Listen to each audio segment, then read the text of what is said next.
All women are different, but they are all women. This video is androcentric from a men's point of view and is presented as opinion, commentary, and debate. Expressing opinions is not violence. These are ideas to challenge, question, and argue in public, because classical liberalism relies on the First Amendment for its dialectic. If you are a feminist, then consider this. If patriarchy truly existed as claimed, feminism could not. And if all men are trash and women are equal to men, then what are we to conclude? Women will die for their children. Men will die for their wives and children. And God chose to die for all mankind. Authority rolls up with responsibility.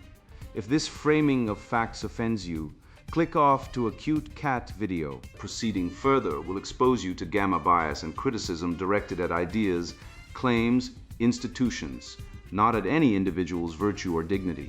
Our method follows the 7 liberal arts, the trivium, grammar, logic, rhetoric, and the quadrivium, arithmetic, geometry, music, and astronomy. And the transcendentals, the good, true, and beautiful.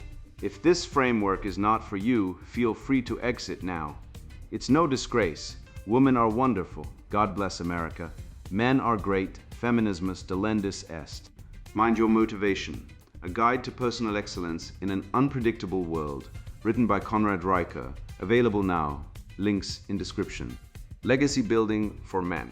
How to read the pattern before it reads you. They told us it was compassion.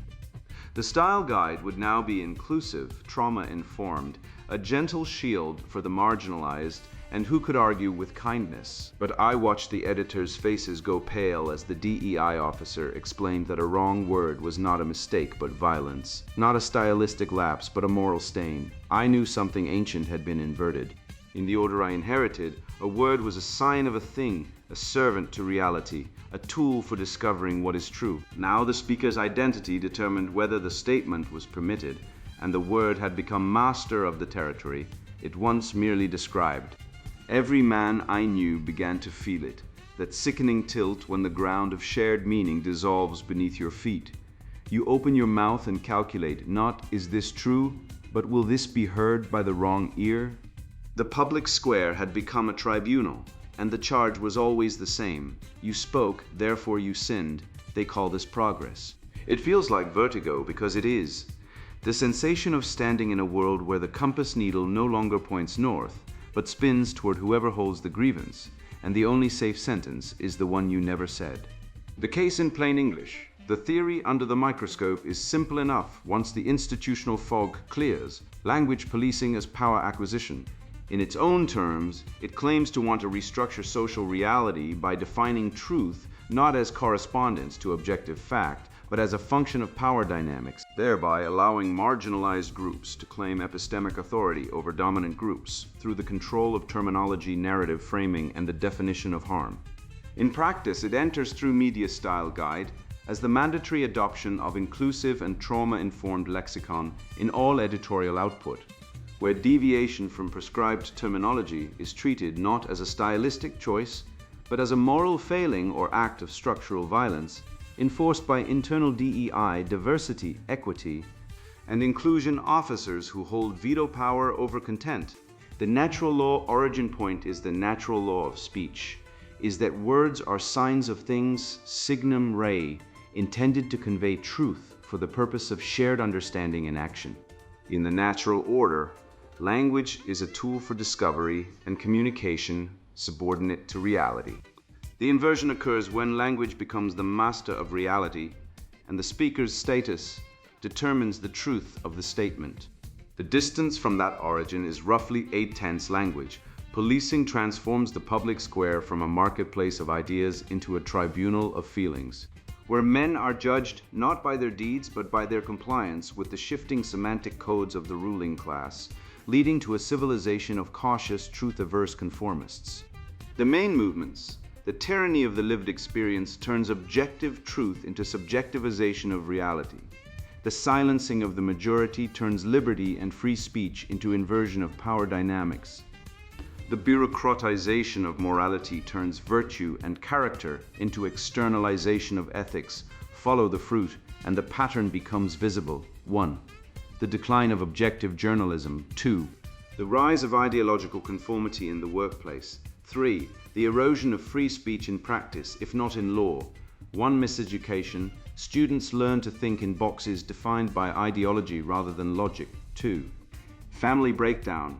Traditional family structures are labeled as oppressive and harmful. Hold that shape in mind. The rest follows the consequences through the institution, then points back toward restoration. The word wizards, how language policing conquered the West, what the theory claims to want. Every revolution begins with a plea for kindness. The theory of language policing as power acquisition presents itself to the world wearing the mask of compassion. Its stated goal is justice. Its advertised product is inclusion. Its public face is a smile. We are told that certain words wound, that certain phrases exclude, that certain grammatical constructions perpetuate invisible systems of domination. We are told that if we simply adopt better language, language approved by experts, refined by sensitivity, calibrated by trauma-informed pedagogy, we will build a better world, a kinder world. A world where nobody is ever made to feel unwelcome by a noun. The theory claims to want a society in which marginalized groups possess epistemic authority, meaning the authority to define what is real, what is harmful, and what is permissible to say. It holds that truth has historically been controlled by dominant groups through their control of language, and that liberation requires the inversion of that control. The marginalized must seize the dictionary, not because words are powerful in themselves, but because whoever defines the words defines the world. Whoever controls the style guide controls the institution. Whoever controls the institution controls the civilization. The ambition is total. Language is not one policy domain among others. It is the medium through which all policy, all law, all education, all relationships, and all thought are conducted. To capture language is to capture everything downstream of language, which is to say, everything. The theory knows this. Its architects wrote it down. They taught it in seminars. They built it into software. They embedded it in HR manuals. They made it the air everyone breathes. The stated goal is inclusion. The actual goal is power.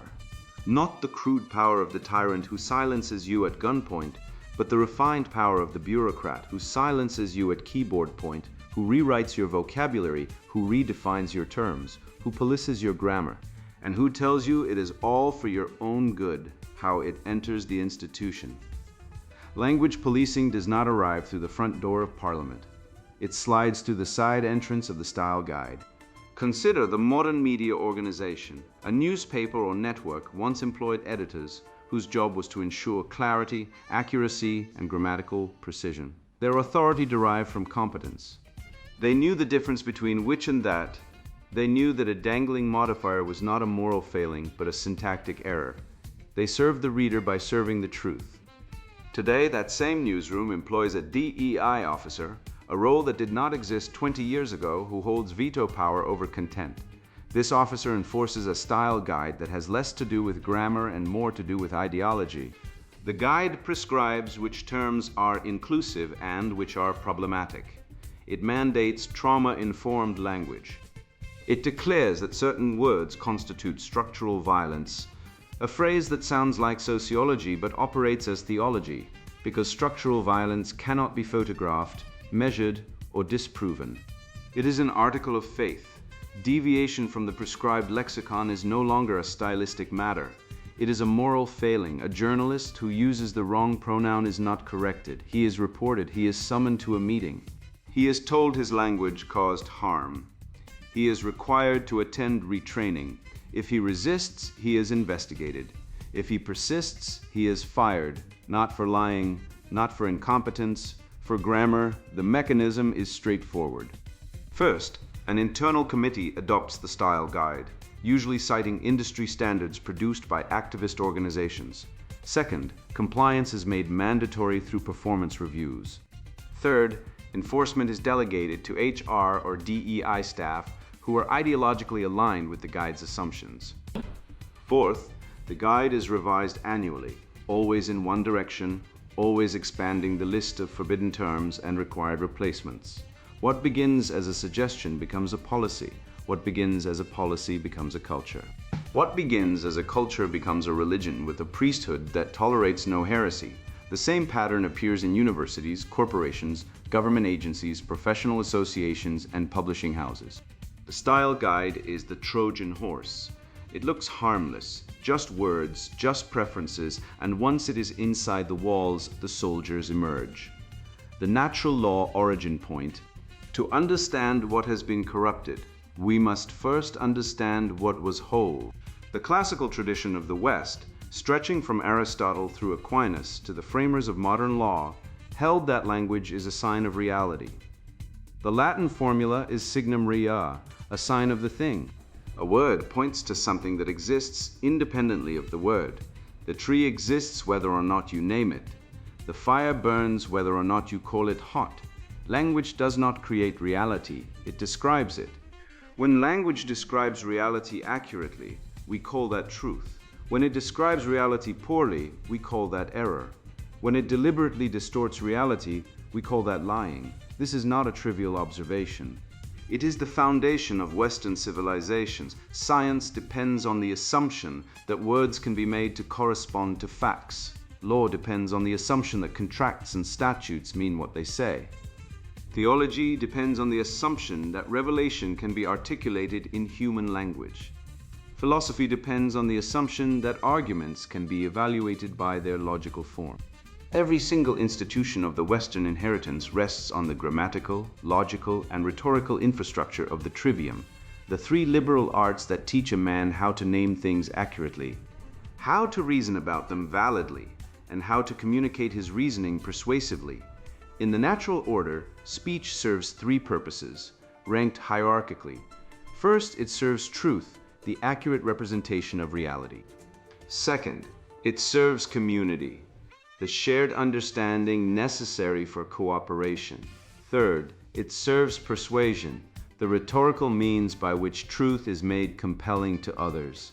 These purposes are ordered. Truth comes first, because a community built on lies is a prison, and persuasion in service of falsehood is seduction. The natural law of speech is this: words are given to man so that he may name reality, reason about it, and cooperate with his fellows in accordance with truth. Language is subordinate to reality. The speaker does not determine the truth of his statement by his identity, his feelings, or his suffering. The truth of a statement is determined by its correspondence to what is. A man who says the sky is green is wrong regardless of his race, sex, class, or trauma history. A woman who says 2 + 2 = 5 is wrong regardless of how strongly she feels it. This is not cruelty. It is the precondition of every honest conversation, every fair trial, every scientific discovery, and every act of genuine love, because love rejoices in the truth. The inversion begins when this hierarchy is flipped, when language ceases to be subordinate to reality and becomes its master, when the speaker's identity determines the authority of his statement, and when the purpose of speech ceases to be truth and becomes power. The satanic inversion vectors. The corruption of language does not happen all at once.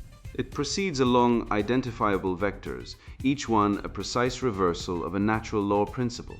5 vectors are primary. Each has a name, a mechanism, and a destination.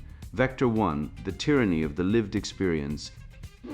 The first inversion replaces objective truth with subjective testimony. The thesis is fact, the antithesis is perspective, the synthesis is power. Here is how it works. In the natural order, a claim is tested against evidence. The temperature outside is 12 degrees. You check the thermometer. The thermometer is authoritative because it corresponds to reality. The speaker's identity is irrelevant. A king and a beggar reading the same thermometer arrive at the same temperature. The inversion declares that certain identities possess authority not available to others. A member of a marginalized group who reports an experience is granted epistemic privilege. His lived experience is treated as unrebuttable testimony. His statement about what happened is not a claim to be investigated, but a fact to be accepted. Disagreement is not counter-evidence. It is denial. Requesting corroborating evidence is not rigor. It is violence. The equivocation is precise and deliberate. Viewpoint is conflated with fact. A viewpoint is a perspective, a partial, situated observation that may or may not be accurate. A fact is a state of affairs that obtains regardless of perspective. By collapsing the distinction, The inversion makes every perspective unfalsifiable and every challenge a moral offense. The institutional fruit is visible in every captured newsroom. A reporter from a designated group publishes a factual error. It is forgiven because the reporter's identity lends authority to the narrative. A male reporter publishes a nuanced but technically imprecise statement. It is flagged as a microaggression, and he is required to apologize publicly. Truth has become secondary to identity signaling. The thermometer has been replaced by the skin. This is the sin of pride.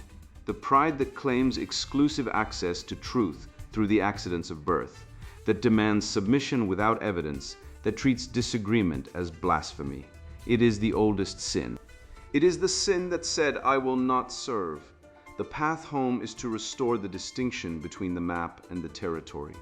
Language is the map. Reality is the territory. The map is useful only insofar as it corresponds to the territory, and correspondence is tested by evidence, not by identity. Require evidence independent of the speaker. Measure the thermometer, read the data. Let the chips of reality fall where they may. Vector 2, the criminalization of discomfort. The second inversion replaces resilience with fragility. It pathologizes normalcy. The mechanism is problem-reaction solution. The hard truth is the problem, the emotional reaction is the offense, and the prescribed solution is censorship. In the natural order, growth requires discomfort. No man ever became strong by lifting only weights that were easy. No student ever became educated by encountering only ideas that were familiar. The whole apparatus of classical education, the trivium, the dialectic, the disputation, was designed to subject the student to intellectual friction. You defend a thesis, your opponent attacks it, you respond, you refine, you grow. The discomfort of being wrong is the pain that builds the muscle of thought. The inversion declares that discomfort is harm, that exposure to challenging ideas is traumatic, that the appropriate response to a disagreeable argument is not a counter-argument but a complaint. The style guide, the HR manual, and the campus bias response team all operationalize this move. An idea that causes discomfort is not an idea to be debated. It is an injury to be reported. This is an appeal to emotion, the oldest and most manipulative of rhetorical fallacies. It substitutes feeling for reasoning, tears for evidence. It exploits the natural human impulse toward compassion by weaponizing distress. The most sensitive person in the room becomes the most powerful person in the room because his sensitivity determines the boundary of permissible speech. The institutional effect is the flattening of media, education, and culture. Editors avoid controversial, but true stories because they might cause discomfort. Professors avoid teaching challenging material because they might be reported. The goal shifts from informing the public to soothing the most fragile complainant. The institution becomes a therapy session rather than a place of inquiry. The vice here is sloth. The sloth that avoids the labor of intellectual engagement, that prefers the comfort of the echo chamber to the bracing air of disputation, that demands the world be cushioned against every sharp edge, so that nothing need ever be suffered, learned, or overcome. The path home is to reclaim discomfort as the price of growth. Distinguish between harm and offense. Harm is damage to person, property, or right. Offense is displeasure at an idea. Harm requires response. Offense requires argument. The man who cannot distinguish the two is not compassionate. He is tyrannical, because he makes his every displeasure a law for others. Vector 3, the bureaucratization of morality. The third inversion replaces virtue with compliance. It externalizes ethics. The mechanism is ersatz substitution. Genuine moral character is replaced by adherence to a linguistic code, and the red herring of word choice displaces the substance of action. In the natural order, morality is a matter of character. A man is good because he tells the truth, keeps his word, defends the weak, honors his obligations, and masters his appetites. Virtue is an internal disposition, a habit of the soul that produces right action. It is cultivated through practice, discipline, and reflection. It is judged by conduct, not vocabulary. The inversion relocates morality from the will to the lexicon. Morality becomes a performance of correct speech. Using the approved terms is virtuous. Using the disapproved terms is sinful. The HR department and the editorial committee become colleges of cardinals, and the style guide becomes the catechism. Compliance is measurable. A person can be evaluated on whether they use the right words, and what is measurable can be managed, ranked, rewarded, and punished. This is a red herring. It focuses attention on word choice rather than action. A man who uses inclusive language but lies, cheats, and manipulates is deemed morally superior to a man who uses traditional language but is honest, faithful, and courageous. The bureaucracy rewards the hypocrite and punishes the saint because the bureaucracy can only see the surface. It can only measure compliance. It cannot measure character. The vice is hypocrisy, the hypocrisy that performs morality for social credit while remaining rotten at the center, that prides itself on saying the right things while doing the wrong things, that substitutes the appearance of goodness for its substance. The path home is to return to evaluating character. Judge a man by what he does, not by what he says. Make language a tool for clarity, not a badge of moral superiority. Demand that the virtuous also be competent, and that the competent also be virtuous, and refuse to accept vocabulary as a substitute for either. Vector 4. The silencing of the majority. The fourth inversion replaces free speech with managed speech. It inverts power dynamics. The mechanism is critical theory inversion. The oppressed define the terms of discourse, and all dissent is reframed as oppression. In the natural order, the public square belongs to all citizens equally. The presumption favors speech. A man may say what he believes, and his interlocutor may respond. The competition of ideas, rhetorical, dialectical, empirical, is the mechanism by which truth emerges and error is corrected. No voice is privileged. No voice is silenced. The rules apply symmetrically. The inversion creates asymmetric speech rights. Members of designated groups are granted expanded latitude. They may express controversial views, use inflammatory language, and make sweeping generalizations without consequence. Members of non-designated groups are held to a restrictive standard. Their every utterance is scrutinized for coded meanings, microaggressions, and implicit bias. The result is not equality of speech, but its opposite, a hierarchy of permission in which the terms of discourse are set by those who claim oppression and enforced against those who do not. The fallacy is the straw man. Dissent is misrepresented as oppression. A man who argues against a policy is told he is arguing against the existence of marginalized people. A man who questions a statistical claim is told he is denying someone's humanity. His actual argument is never engaged. It is replaced with a caricature, and the caricature is denounced. This silences not through law, but through pressure. To speak is to risk being labeled problematic. The label is a professional death sentence.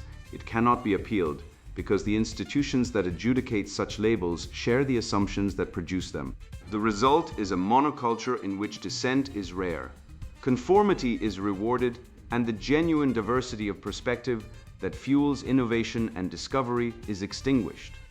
The vice is resentment, the festering resentment that envies the strong their strength, that cannot build but can only accuse, that substitutes the satisfaction of tearing down for the discipline of building up, that finds its only pleasure in the suffering of those it deems privileged. The path home is to protect the right to be unpopular, decouple social and professional status from linguistic compliance. Defend the speech of those with whom you disagree, not because you agree with their views, but because a civilization that cannot tolerate disagreement has lost the mechanism by which it discovers truth.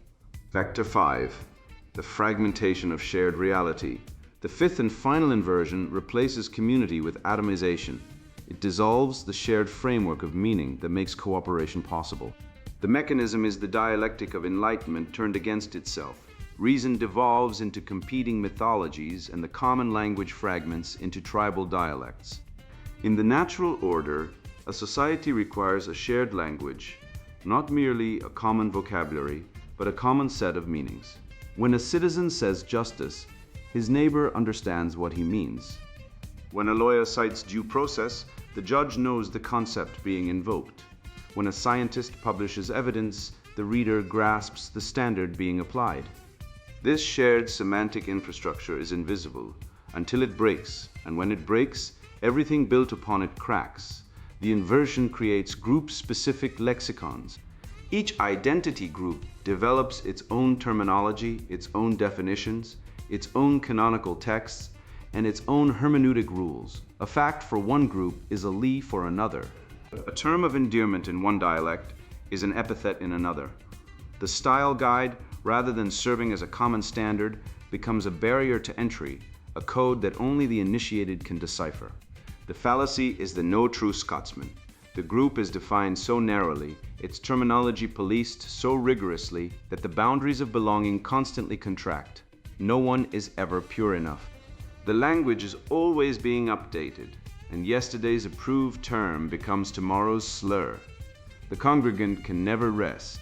He must constantly check the latest bulletin to ensure his vocabulary has not drifted into heresy. The institutional effect is the creation of a priestly class, DEI officers, sensitivity trainers, language consultants, who possess the power to interpret the codes. They alone can tell you whether your language is acceptable. They alone can grant absolution. The general public is left confused, alienated, and afraid to speak. The vice is envy, the envy that covets the power and responsibility of the builder without accepting the burden of building, that tears down the cathedral because it cannot construct one, that prefers the chaos of Babel to the order of a common tongue, because in chaos there are no standards to fail and no excellence to envy. The path home is to rebuild a shared language based on common sense and universal human experience. Prioritize clarity over complexity. Insist that public discourse use terms that any educated citizen can understand. Refuse the fragmentation. Restore the commons, the corollaries and consequences. The corruption of language produces corruption in everything language touches, which is everything. The first corollary is the decline of objective journalism. When the style guide prioritizes ideology over accuracy, reporting becomes advocacy. Facts are selected or omitted based on their compatibility with the narrative. The reader is no longer informed, he is recruited. Trust collapses, the public turns away. The institution that once served as a check on power becomes an instrument of power, and the citizens it was supposed to inform become the marks it manipulates. The second corollary is the rise of ideological conformity in the workplace. When career advancement depends on linguistic compliance, the ambitious learn to perform. They adopt the approved vocabulary. They attend the training sessions, they recite the slogans, they do not believe, they comply. The organization fills with people selected not for competence, but for conformity, and the work suffers.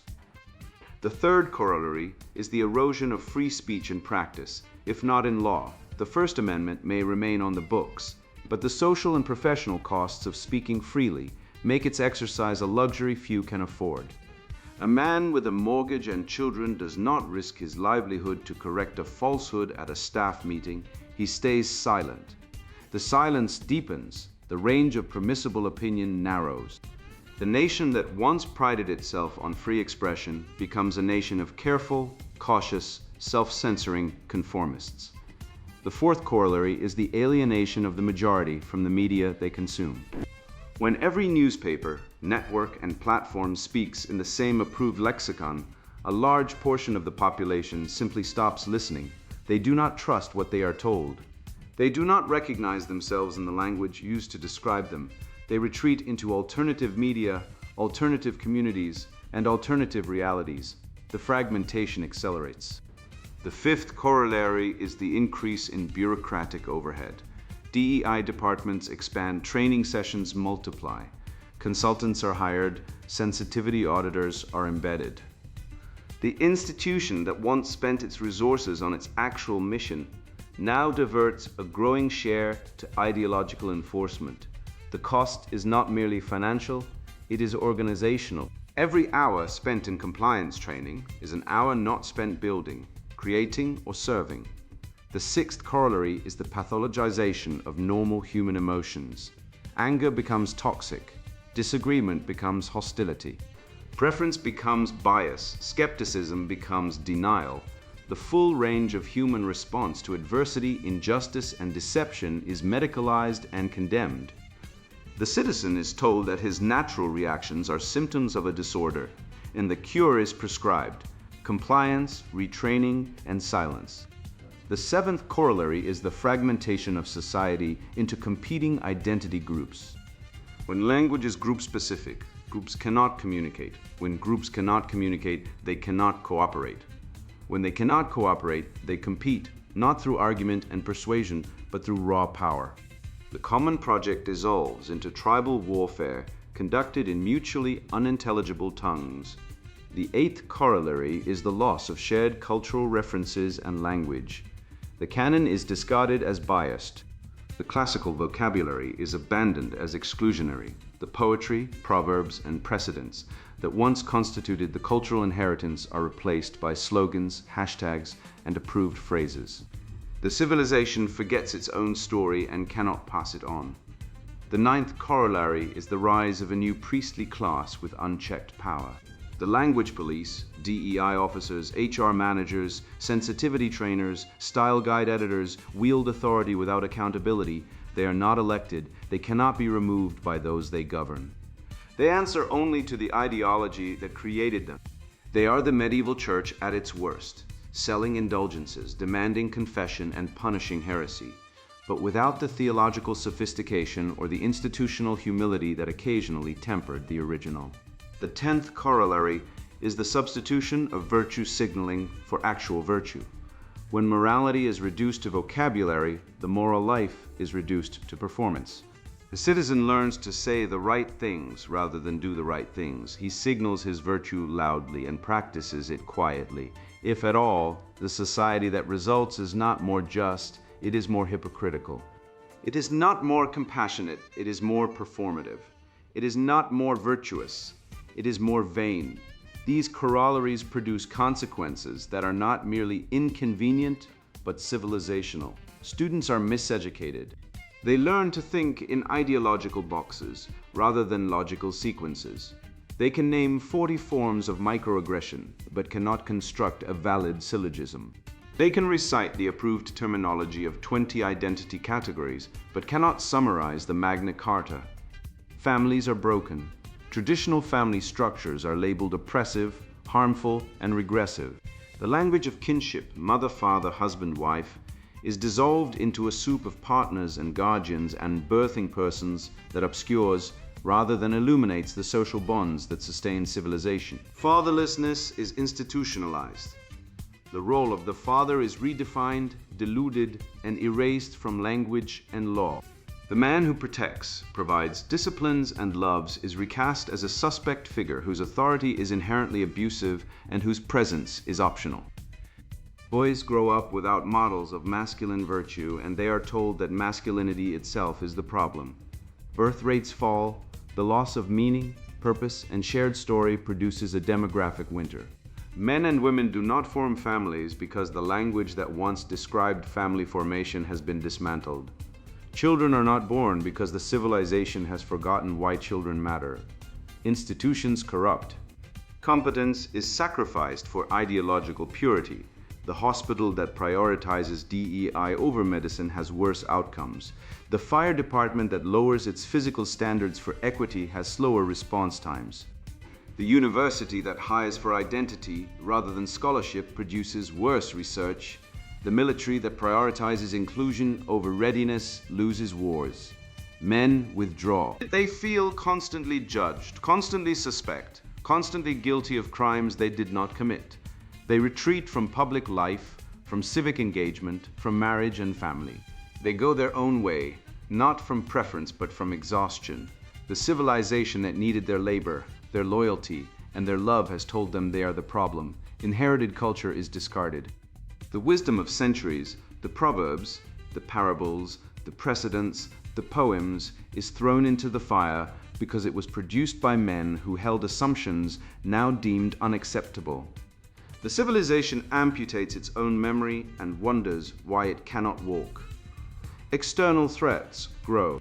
A civilization that has lost confidence in its language, its laws, its history, and its identity is a civilization ripe for conquest. It cannot defend what it cannot name. It cannot rally citizens who share no common story. The barbarians do not need to breach the walls. They simply wait for the guards to apologize for standing post.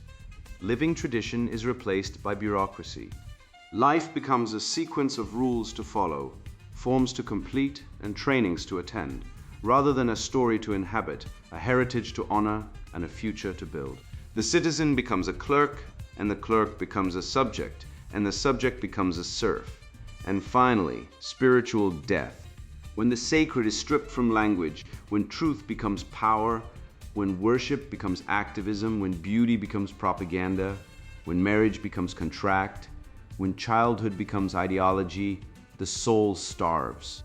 Man does not live by bread alone, and he does not live by style guides at all. He lives by every word that proceeds from reality, and when that word is silenced, he dies inwardly long before he dies outwardly. The fallacies and vices that power the fall. No ideology survives by force alone. It survives by convincing its subjects that it is true. Language policing sustains itself through a specific arsenal of logical fallacies, each of which corresponds to a specific moral vice. Identify the fallacy, name the vice, and the spell begins to break. Equivocation is the engine. The theory depends on shifting the meaning of key terms mid-argument. Equality means equal treatment when the demand is for access, and equal outcomes when the demand is for redistribution. Harm means physical injury when the seriousness is asserted, and emotional discomfort when the jurisdiction is claimed. Violence means physical assault when the moral weight is invoked, and insensitive language when the punishment is applied. The speaker slides between definitions, depending on the rhetorical need, and the audience never gets a fixed target to evaluate. The vice behind equivocation is cowardice, the refusal to state one's actual position clearly, the preference for ambiguity that cannot be pinned down, the hiding behind shifting definitions because a stable definition could be tested and found wanting. The appeal to emotion is the fuel. When evidence is weak, intensity is deployed. Tears, outrage, trauma claims, and safety rhetoric substitute for data. The argument does not address the mind, it overwhelms it. The audience is made to feel that agreeing is compassionate and disagreeing is cruel. And most people would rather be deceived than be cruel. The vice is sloth, intellectual laziness, the refusal to do the hard work of distinguishing feeling from fact, the preference for the warm bath of sentiment over the cold shower of evidence. The red herring is the diversion. When the argument is lost, attention is redirected. A debate about crime statistics becomes a debate about the word crime. A discussion about family structure becomes a discussion about family as a term. A policy argument about immigration becomes a vocabulary test. The original question is never answered because it is never engaged. The vice is dishonesty, the refusal to face the question that was asked, the tactical deployment of irrelevance to avoid the verdict of evidence. The straw man is the weapon. The opponent's position is never represented fairly. It is caricatured, exaggerated, and distorted into something indefensible, and then the distortion is demolished with righteous vigor. A man who questions a specific policy is accused of denying someone's right to exist. A man who cites a statistic is accused of advocating violence. The actual argument is never heard because it is buried under a pile of misrepresentations. The vice is malice, the deliberate misrepresentation of another's views to destroy his reputation and silence his voice, the willingness to bear false witness when true witness would not serve. The no true Scotsman is the cage. The definition of acceptable language is constantly narrowing, and no one can ever be pure enough. Yesterday's ally is today's heretic. The approved term of 2018 is the slur of 2024. The group of the righteous is defined so tightly that membership is precarious and contingent. The vice is pride, the pride that sets itself above all others, that judges without mercy, that can never be satisfied, because its identity depends on the discovery of new impurity to denounce. The Kafka trap is the execution. Denial is treated as evidence of guilt. If you are accused of bias and you defend yourself, your defense proves you are biased. If you ask for evidence, your request proves you are hostile. If you express confusion about the rules, your confusion proves your privilege. The trap is designed so that no response is innocent. Silence is complicity. Speech is violence, self-defense is aggression. The vice is tyranny, the lust for control so total that it criminalizes the very capacity to resist, that demands confession without crime and punishment without due process. The Motte and Bailey is the camouflage. The aggressor occupies a wide, indefensible position. The Bailey, language creates reality. All disagreement is violence. Western civilization is fundamentally oppressive. When challenged, he retreats to the moat, a narrow, defensible position. People should be kind. Words can matter. Some traditions have been unjust. Once the challenger leaves, he expands back into the Bailey. The vice is deception, the deliberate conflation of the moderate claim with the extreme claim, the tactical retreat that is never a concession, the verbal sleight of hand that makes the ideology appear reasonable when it is not. These fallacies do not occur in isolation. They operate as a system. Equivocation establishes the ambiguity. Appeal to emotion disables scrutiny. The red herring diverts challenge. The straw man demolishes the caricature. The no true Scotsman keeps the faithful in line. The Kafka trap punishes the dissenters. The Motte and Bailey hides the whole apparatus behind a mask of reasonableness. Each fallacy reinforces the others, and together they constitute a rhetorical fortress designed not to discover truth, but to prevent its discovery. Behind every fallacy stands a vice. The ideology of language policing is not merely mistaken, it is morally disordered. It proceeds from pride, sustains itself through cowardice and sloth, advances through dishonesty and deception, enforces compliance through malice and tyranny, and consumes its own adherents through the insatiable purity spiral that is the hallmark of every revolutionary movement that puts power before truth. The Cultural Revolution ratchet. The inversion does not happen by accident. It follows a pattern, a ratchet that tightens with each click, each step locking in the last, each advance becoming the baseline for the next demand. 10 steps constitute the full revolution. Each is incremental. Each is defensible in isolation. Together they constitute the conquest of a civilization through its dictionary. Step 1. Define oppression broadly. The revolution begins by expanding the meaning of oppression to include any deviation from the prescribed language. A slur is oppression. A microaggression is oppression. A raised eyebrow is oppression. Silence is oppression. The failure to use the approved term is oppression.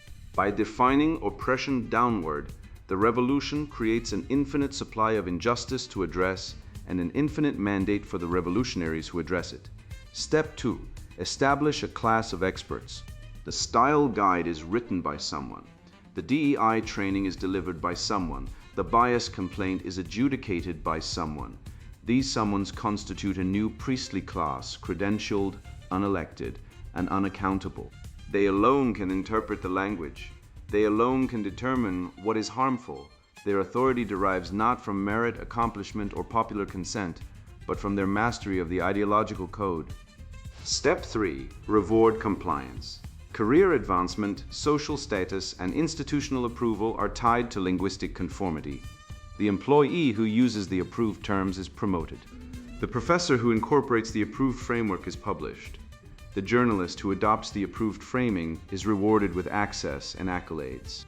Compliance becomes the path to success, and success becomes evidence of compliance. Step 4. Punish dissent. The stick complements the carrot. The employee who resists is sidelined. The professor who questions is denied tenure. The journalist who strays is fired.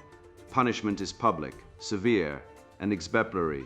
It is designed not merely to remove the dissenter, but to terrify the observer. The message is clear. Conformity is survival. Dissent is ruin. Step 5. Replace truth with lived experience. Once the incentive structure is in place, the epistemic standard is inverted. Objective evidence is demoted.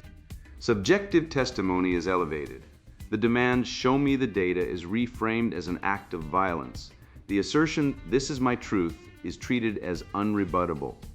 The institution ceases to be a truth-seeking organism and becomes a validation delivery system. Step 6.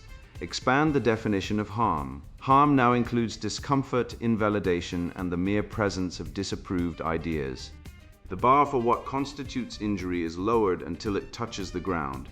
Everything hurts someone, every statement is potentially traumatic. The institution is paralyzed by the impossibility of avoiding all harm to all people, and in its paralysis, it becomes controllable by whoever claims the most grievous wound. Step 7. Create a feedback loop. The language police define the problematic speech. They prescribe the solution, more policing. The solution creates new problems, new forbidden terms, new required phrases which require more police. The department grows, the budget grows, the training sessions multiply. The institution is now a machine that converts resources into ideological enforcement, and it never runs out of demand because it manufactures its own supply. Step 8. Eliminate traditional vocabulary. Words that carry the inheritance of Western civilization, words like man, woman, mother, father, marriage, natural, merit, are systematically pathologized. Each is reframed as a tool of exclusion, a relic of oppression, a source of harm. The civilization's semantic infrastructure is dismantled brick by brick, and the rubble is carted away to make room for the approved replacements, which are uglier, vaguer, and more obedient to ideology.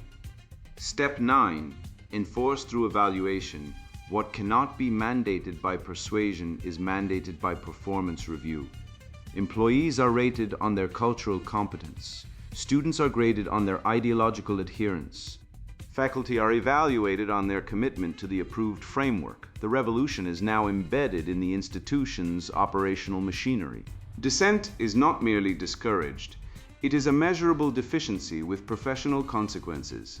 Step 10. Make dissent unthinkable. The final step is psychological.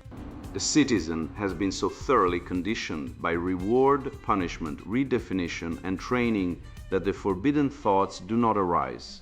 The vocabulary in which they might be articulated has been removed. The social costs of expressing them have been made prohibitive. The institutions that might have protected dissenting speech have been captured. The man who might have resisted has been isolated.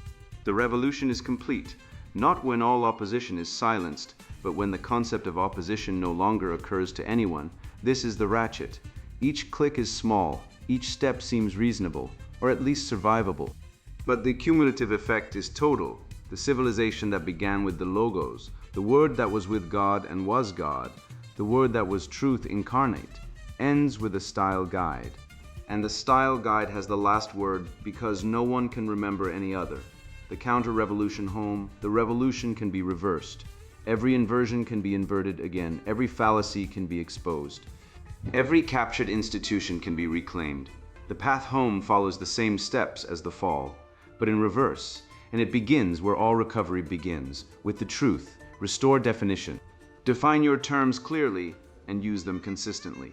Refuse to accept an argument built on equivocation. When someone shifts the meaning of a word mid-sentence, stop them. Say, you are using that word differently than you did a moment ago. Which meaning do you intend? The revolution lives in ambiguity. Starve it of ambiguity and it starves. Restore objective truth. Require evidence independent of the speaker's identity. A claim is not true because a marginalized person made it. A claim is not false because a privileged person made it. A claim is true if it corresponds to reality and false if it does not. The thermometer does not care who reads it. Neither should we care who speaks a fact. What matters is whether the fact is a fact. Restore merit. Decouple career advancement from linguistic compliance. Hire for competence. Promote for accomplishment. Evaluate performance by results, not vocabulary. The institution that rewards conformity over competence will produce conformity, not competence. And conformity is the enemy of everything worth doing. Restore free speech. Protect the right to be unpopular.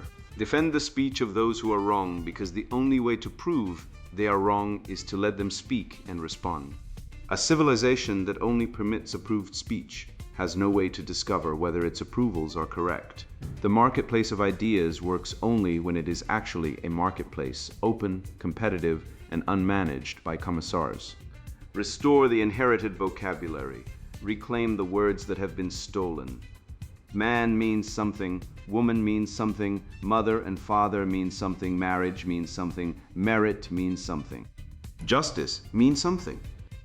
These words carry the accumulated wisdom of millennia, and they were refined by people who took reality more seriously than they took their own feelings. Use them, mean them, defend them. Restore accountability. Hold the language police to the same standards they impose on everyone else. If a DEI officer makes a factual error, correct it. If a style guide prescribes a term that obscures truth, reject it. If a trainer makes a claim that cannot be supported by evidence, challenge it. The priesthood loses its power the moment the laity stops deferring. Restore clarity. Prioritize clear, simple, direct communication. The civilization's greatest documents, the Declaration of Independence, the Sermon on the Mount, the Gettysburg Address, are models of plain speech. They moved mountains not because they used approved terminology, but because they told the truth in words that any person could understand. Complexity is not sophistication. It is often camouflage. Restore intellectual diversity. Encourage genuine diversity of perspective, the diversity that matters, the diversity of thought, argument, and evidence. A room full of people who look different but think identically has no diversity at all. A room full of people who disagree vigorously but argue honestly has everything. Restore the family. Reclaim the language of kinship and the institutions of family formation. Honor the father, honor the mother. Honor the bonds that create the next generation. The civilization that cannot name the family cannot sustain it, and the civilization that cannot sustain the family cannot sustain itself. Restore the logos. Begin and end with the word, not the word of the style guide, not the word of the committee, not the word of the expert, but the word that was in the beginning, the word that is truth, the word that sets men free. Language was given to man as a tool for discovering reality, reasoning about it, and communicating the results. It is a gift. It is sacred, and it has been captured by those who would use it to enslave rather than to liberate. The counter-revolution is not complicated. It requires no new ideology, no new bureaucracy, no new priesthood. It requires only the courage to speak the truth in plain language, the discipline to think clearly about what words mean, and the faith that reality, God's creation, the territory, the thing itself, is more reliable than any map any committee has ever drawn.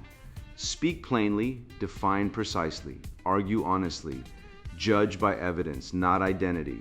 Restore the word to its proper office. The servant of truth, the instrument of understanding, the medium of civilization.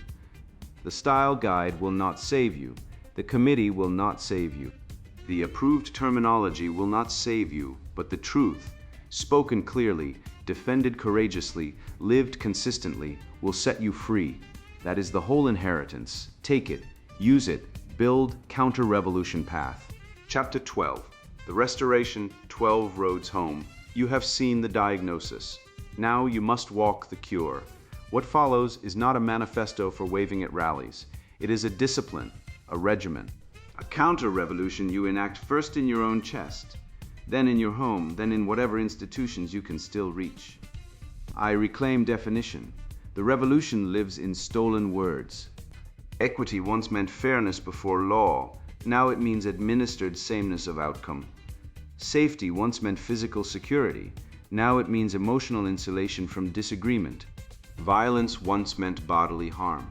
Now it includes a raised eyebrow. The first act of a free man is to define his terms and refuse the enemy's dictionary. When someone says justice, ask, justice by what standard? When they say care, ask, care with whose resources? When they say inclusive, ask, included on whose terms, excluded by whose decree? Definition is the moat around your mind. Let no slogan cross it undefended. Restore the distinction between harm and offense. A man who cannot distinguish damage from displeasure will be governed by the most fragile person in the room. Harm is objective. Broken bones, stolen property, perjured testimony, ruined reputation by falsehood. Offense is subjective. Wounded feelings, discomfort, the vague sense that one has been insufficiently affirmed. A civilization that treats offense as harm will criminalize truth, because truth frequently offends. Insist on the line. Make your institutions make the line. If they refuse, you have identified a captured institution. 3. Demand due process. Due process is not a technicality. It is the barrier between the citizen and the mob, the father and the accuser, the worker and the commissar. The revolution dismantles due process by stages. First, by expanding the definition of misconduct to include tone, silence, and wrong think, then by lowering the standard of proof to preponderance of feelings, then by eliminating cross-examination as re-traumatization. The result, any man may be destroyed by any accusation at any time with no defense permitted. Restore the ancient principle, audi alteram partem, hear the other side. No punishment without evidence, no accusation without confrontation, no tribunal without a standard higher than the accuser's tears. IV. Defend family integrity. The family is the smallest sovereign unit. It precedes the state. It outranks the NGO. It is older than the school board and wiser than the therapist. Every ideology that seeks total loyalty must first fracture the family, because an intact family is a competing jurisdiction. The revolution replaces the father with a check, the mother with a career mandate, the child with a state ward, the home with a daycare, the dinner table with a screen. Defend the family as a jurisdiction. Refuse its dissolution into bureaucratic administered services. The state does not love your children, the state manages them. Restore fatherhood. Fatherhood is not a social construct. It is a biological, spiritual, and civilizational office with duties older than constitutions. The revolution demonizes paternal authority as control, pathologizes paternal protection as toxic, and commodifies paternal provision as fungible state income. Yet every metric, crime, education, mental health, addiction, promiscuity, suicide, improves with father presence and deteriorates with father absence. Restore the father's office. Not as tyrant, but as provider, protector, moral instructor, and boundary setter. A society that removes fathers will be governed by their substitutes, policemen, therapists, and bureaucrats who neither know nor love the children they manage. Protect the unborn. A civilization that cannot reproduce itself is not a civilization. It is a hospice with a flag. The revolution treats the unborn as an inconvenience, a clump, a choice, never a life with telos, never a future citizen, never a soul. The motive is not compassion. It is the severance of consequence from act, the liberation of appetite from responsibility, the final privatization of the future. Protect unborn life not as a political slogan, but as a civilizational imperative. No society that eats its seed corn will harvest anything but ruin. 7. Reclaim education. Education once meant educere, to lead out, to draw forth the latent capacities of the soul through grammar, logic, rhetoric, mathematics, music, and the canon. The revolution replaced educere with indoctrinera, to stuff in, to mold, to shape the child into a compliant carrier of ideology. The symptoms: slogans before syntax, resentment before reasoning, activism before literacy, identity before inquiry. Reclaim the trivium. Teach your children to define, to infer, to detect persuasion. A child trained in logic is inoculated against ideology. A child fed slogans is a recruit waiting for a cause. 8. Cultivate virtue. Virtue is not a feeling. It is a habit of excellence forged through repeated choice under difficulty. The revolution's substitute is authenticity, the worship of whatever impulse one happens to have. But authenticity without virtue is merely licensed self-indulgence. The classical virtues remain courage, temperance, justice, prudence. The theological virtues complete them: faith, hope, charity. Cultivate virtue in yourself first. You cannot restore what you do not embody. A man who preaches order while living in chaos is a hypocrite, and the revolution feasts on hypocrites. 9th, master logic. Logic is the grammar of thought. It is the immune system of the mind. The revolution's arguments fail every formal test: equivocation on equality, circular proofs of systemic bias, unfalsifiable claims about structures, emotional appeals dressed as evidence. You need not be a philosopher to detect these. You need only ask, what is the claim? What is the evidence? What would disprove it? Does the same rule apply to both parties? Master the syllogism. It is a weapon. It cuts through rhetoric. It exposes hidden premises. It is available to any man willing to think. X. Reconcile faith and reason. Faith and reason are not enemies. They are two wings of the same eagle, as the old teachers said. The revolution declares faith irrational and reason oppressive. Both accusations are projections. The revolution's own faith in progress, equality, the state, is irrational, and its own reason, power analysis, standpoint epistemology, is oppressive. The Western tradition, Athens and Jerusalem, holds that truth is one, that the Logos orders reality, and that the human mind can know real things about real being. Reconcile faith and reason by rejecting the false dichotomy. The universe is intelligible. You are a being capable of intelligence. Act accordingly.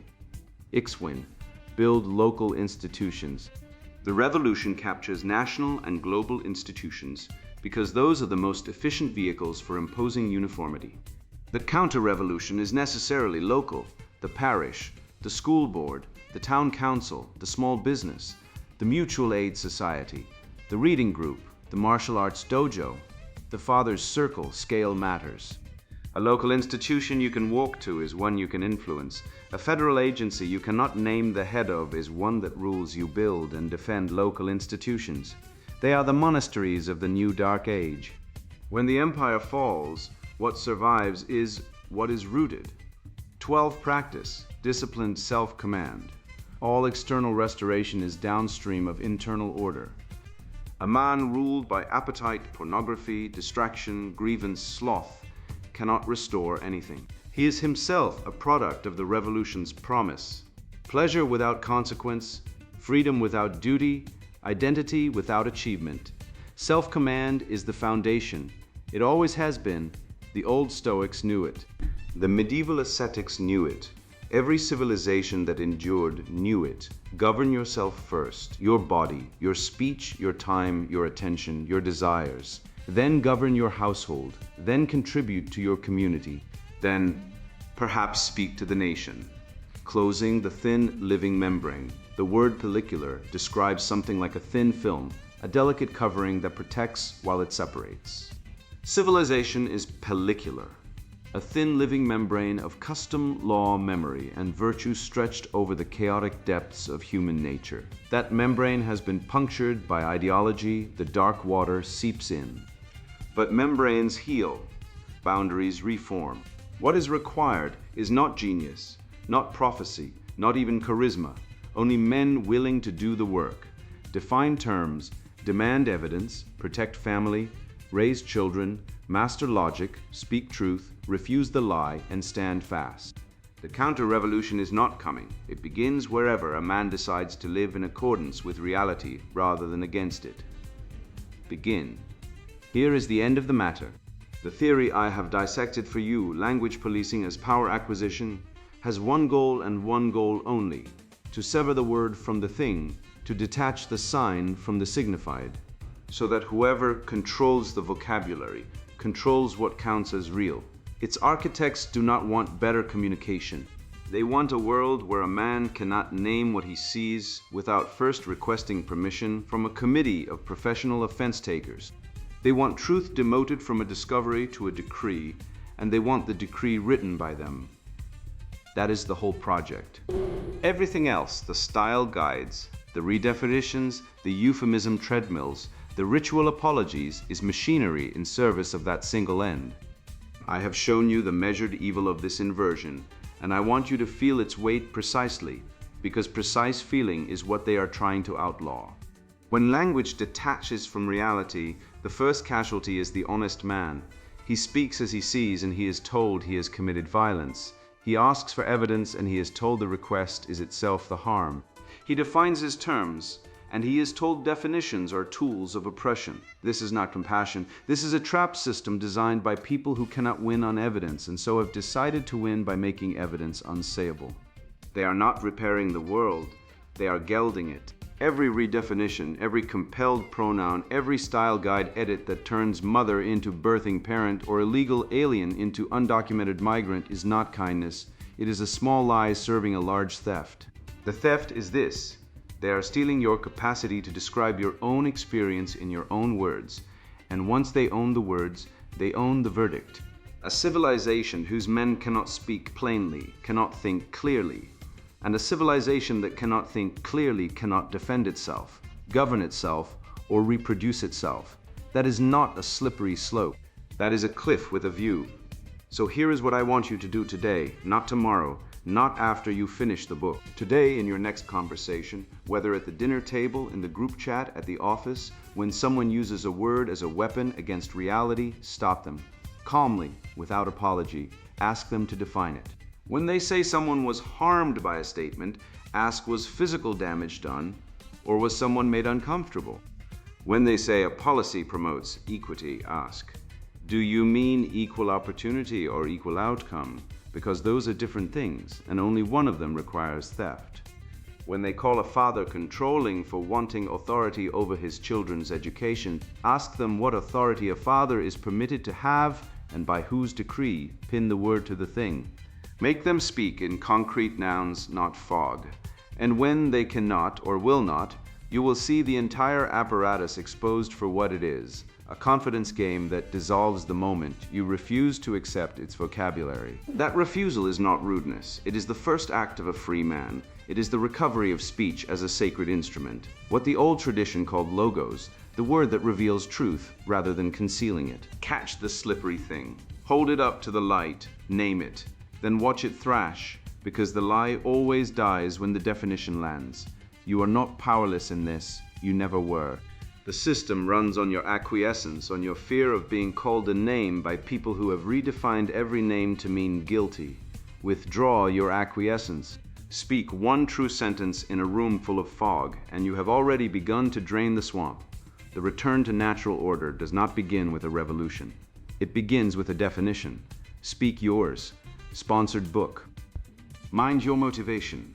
A guide to personal excellence in an unpredictable world. The world is broken, not by accident, but by design. Weakness has been rebranded as virtue, accountability traded for participation trophies, and men who build empires get lectured by boys who build nothing. I know this grind firsthand.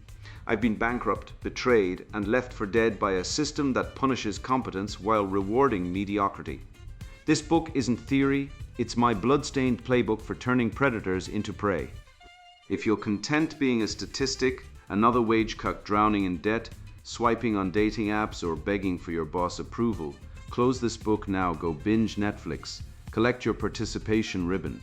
But if you're among the 3% of men who refuse to kneel, what follows will arm you like a Navy SEAL dropped into a daycare center.